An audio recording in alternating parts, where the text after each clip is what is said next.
I know you're into Eastern religion, everything, as I used to be, and I understand all that.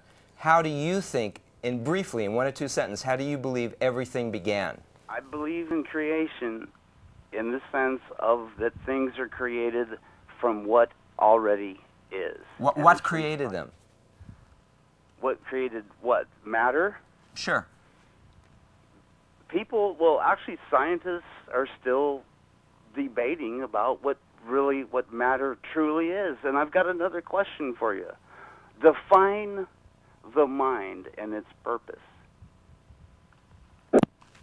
Define the mind and its purpose. Well, he appealed to science as his answer to the last question. I don't think science has an answer to that. I think that when you start talking about the mind, and especially a purpose to anything, that really is a theological and a philosophical matter. According to science, to evolution, there really is no purpose to anything. So that would have to come down to what do you believe in terms of who we are and why we're here and why we were created, and things like that. So that is definitely a theological and philosophical matter. I would say the purpose of the mind, I would relate the mind to the soul, the spirit. My mind, my spirit is who I am. It's not flesh and blood. This is just kind of a tent that I'm wearing, and as Paul said, and the purpose, God wanted us to exist. I don't know if there is much else we can say about that. God wanted to create us. We had mentioned there's a Nobel Prize winner who said that the brain, which I guess Barrett, I think he hung up, but I think, he'd say that the brain contains the mind as such. Most science would basically say something like that. That he said, this Nobel Prize winner said that a ghost can operate the brain. In fact, we're finding that people who've lost limbs and everything like that, by certain electrodes pushing certain neurons and whatever in the brain, you can use an arm to pick things up, and they're actually able to do that. And it kind of fits in with demonization, and being taken over by a spirit. So I'll stick with your definition there anyhow. I think we've got another call. If not, we'll just go to that first section of film. We've got Jeremy on the line. How you doing, Jeremy? Good, how are you? We're good, we're good. What do you want to share with us? Hey, where do you see us now in history, or according to the Bible? Are we approaching the end times?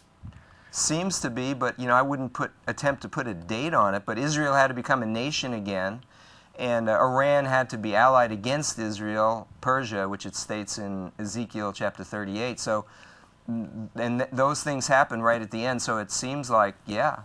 It does seem to me like a lot of things are lining up, and as you talked about, so many forces opposing Christianity from so many different directions, which, as Revelation and other passages talk about, it really seems like in the end times there's going to be this united world, not only government but culture and economy, against God, against Christianity, and it really looks like we're almost there. Hey, what happens if the Palestinians get their own state and they divide Jerusalem? Are we looking at some real problems?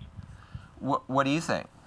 Well, I know that God does not want His land divided, and I know that He gave that land to the Israelis and not the Palestinians. We agree with you. You'd be a problem, I think, to the Council of Europe, just like we're a problem. You probably believe in creationism too. I certainly do. Yep, you're going to be on their list, my friend. Hey, Jeremy, are you seeing a big movement in the spiritual world out there?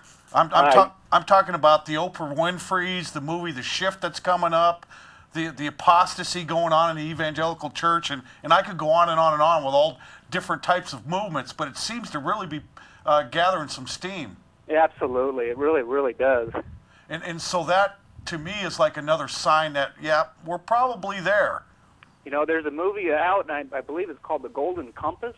Yes, I've heard. Is this about atheism? I've heard that. I've heard that there's going to be a series of movies, maybe a trilogy or something, and it's going to push more and more and more in the direction of atheism. Well, the guy who wrote it is an open atheist, and in his last book, his third book, and in the third movie, a young girl kills God. She kills God. He's an atheist. He doesn't like this concept of God. He hates C.S. Lewis. So yeah, and it's a movie that's directed towards children, and his books, this is interesting, kind of fits with the Council of Europe. It won Best Book for Kids in Europe. Well, so did Harry Potter. I mean, you know. Yeah, Harry Potter. yeah. Doesn't surprise me. Hey, you know, I wanted to mention something. You was talking about end times. Jesus said that in the end, he said that, you know, giving signs for the end in Matthew 24 and Luke 21, Mark 13, those chapters, he talked about the end. And he said that mankind would not have existed if he didn't return. Mankind is about to destroy all flesh, he indicated. And the time's not short, and no one will survive. Right. And it's only been in the last, you know, since nuclear weapons, really, that you could think of all of mankind destroying all flesh on the planet. You know, the weapons that were around in Jesus' time couldn't approach anything like that. And there was something else that was in my mind relating to, that could only happen in the end, according to prophecy. There's probably several things that we've already seen happen. Well, Revelation talks about certain things will happen and the entire world will see it, will watch it. It's only been since the advent of satellite television and more recently the internet, webcams and such. Cell phones. That the entire world can watch things happen. YouTube. Excellent. The one I came back to me, the mark of the beast, that we won't be able to buy or sell without the mark of the beast, the Antichrist in the end times. And the interesting thing is, only through the advent of computers getting to the power that we can do it now, where everyone could have a cashless society, where everyone has to click into their number or check it right off of their hand or whatever, be scanned, and you can get your money out of your bank. Your money is transferred back and forth. And it'll, by the way, it'll do away with the national debt, because it'll do away with much of organized crime by being able to do that. We've got someone else on the line. Jeremy, are you still there? Yeah, and I'd like to say goodnight to my lovely wife, Stephanie. Thanks. Good night, Jeremy. We've got someone on. David, how you doing? Good. What would you want to share with us? I wanted to talk to them about the things that they think are appropriate and the things they think are inappropriate or wrong. Well, you're on the air. Ask. Okay. Yeah, okay. Well, good evening. Good evening. I wanted to point out that so far you have sort of poo-pooed the United Nations, metaphysics, rock and roll artists, the Hindu religion, Catholicism, Islamism. You're listening carefully. Evolutionists. So that's what you have so far, you know, said that you don't think that these people are on the right track.